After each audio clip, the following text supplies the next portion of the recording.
ಅಲ್ಲಿ ದರ್ಶನ್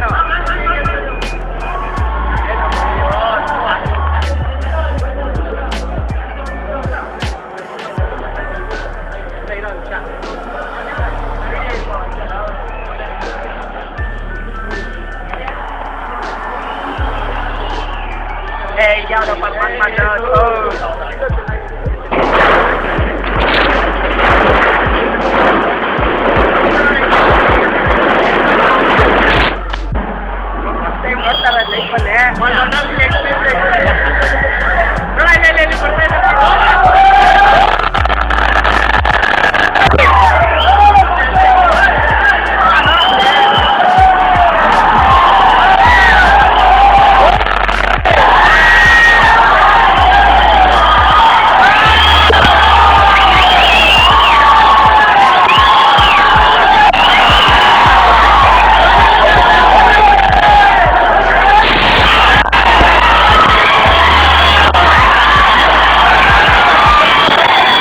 ಈ ಮಾಹಿತಿ ನಿಮಗೆ ಇಷ್ಟವಾಗಿದ್ದರೆ ಲೈಕ್ ಮಾಡಿ, ಶೇರ್ ಮಾಡಿ, ಹಾಗೆ ನಮ್ಮ ಕೋಸ್ಟಲ್ ಕನ್ನಡ ಯೂಟ್ಯೂಬ್ ಚಾನಲ್ಗೆ ಸಬ್ಸ್ಕ್ರೈಬ್ ಮಾಡಿ.